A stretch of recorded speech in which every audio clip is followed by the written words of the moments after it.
5 batter, 2 pacer, 2 spinner, 2 bowling অলরাউন্ডারের এক বৈচিত্র্যময় ও শক্তিশালী একাদশ। ঘরোয়া ক্রিকেটে সম্ভবত এই দলটা যে কাউকে হারাতে সক্ষম। আইসিসি চ্যাম্পিয়ন্স ট্রফির বাংলাদেশ স্কোয়াডে নেই এমন খেলোয়াড়দের নিয়েও তৈরি করা সম্ভব একটি বিশ্বমানের দল। খেলা 71 বেছে নিয়েছে তেমনই একটি বিকল্প একাদশ।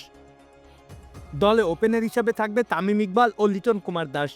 দেশের ক্রিকেটের ব্যাটিংয়ের প্রায় সব রেকর্ডের একচ্ছত্র অধিপতি খান সাহেব নেই এবারের চ্যাম্পিয়ন্স ট্রফিতে। গত আসরেও টুর্নামেন্টটির তৃতীয় সর্বোচ্চ রান সংগ্রহকারী ছিলেন তিনি। 4 ইনিংসে 73-এর উপরে গড়ে 250 আর 1 সেঞ্চুরিতে রান করেছিলেন 293। বর্ষিয়ান এই তারকার সাথে ওপেনিংটা জমাতে পারেন আরেক প্রতিভাবান তারকা লিটন দাসও। বড় মঞ্চে নিজেকে বহুবার প্রমাণ করেছেন তিনি। ওয়ানডে ফরম্যাটে বর্তমানে তেমন ফর্মে না থাকলেও বাংলাদেশ প্রিমিয়ার লিগে ব্যাট হাতে দুটি ছড়াচ্ছেন লিটন। ম্যাজিক হার্বাল টুথপেস্ট দূর করে দুর্গন্ধ সৃষ্টিকারী দাঁতের সমস্যা। ইয়েস, দেখাও তোমার ম্যাজিক।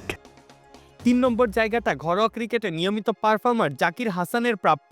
সর্বশেষ ঢাকা প্রিমিয়ার ডিভিশন ক্রিকেট লিগে প্রায় 55 গড়ে 549 রান করেছেন তিনি। ব্যাট হাতে ঝড় তুলছেন চলতি বিপিএলেও। 4 নম্বর পজিশনটা বিশ্বসেরা অলরাউন্ডার সাকিব আল হাসানের চিরস্থায়ী বন্দোবস্ত।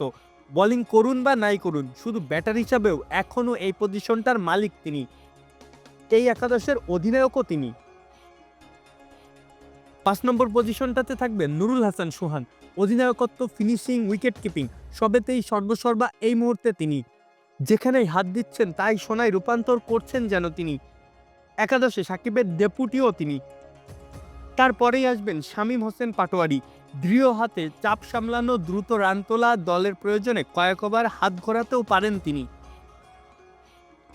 7 নম্বরে থাকবেন এই মুহূর্তে সীমিত ওভারের ক্রিকেটে দেশের অন্যতম সেরা স্পিনার শেখ মেহেদী। স্পিন, ভেরিয়েশন, ম্যাচের সিচুয়েশন বুঝে বুদ্ধিদীপ্ত বোলিং বা ডেথ ওভার স্পেশালিস্ট হিসেবে দলের অন্যতম হাতিয়ার হতে পারেন তিনি। লোয়ার এন্ডে ব্যাট হাতে অবদান রাখার পাশাপাশি পেস বোলিংয়ে ঝড় তোলার সক্ষমতা থাকা মোহাম্মদ সাইফুদ্দিন থাকবেন 8 নম্বরে। 9 নম্বরে থাকবেন অভিজ্ঞ বাঁহাতি অর্থোডক্স স্পিনার তাইজুল ইসলাম। 10 ও 11 নম্বরে 2 পিওর পেসার শরীফুল ইসলাম এবং হাসান মাহমুদ। দারুণ ছন্দে থাকলে নিজেদের দিনের সেরা তারা। আরব আমিরাত ও পাকিস্তানের কন্ডিশনে যারা দলের জন্য অনেক বড় এক্স ফ্যাক্টর হিসাবে কাজ করবে। এই একাদশটা এতটাই শক্তিশালী যে এখানে এবাদত হোসেন, সাইফ হাসান, ইয়াসির আলী রাব্বি কিংবা এনামুল হক বিজয়দের রাখা সম্ভব হয়নি।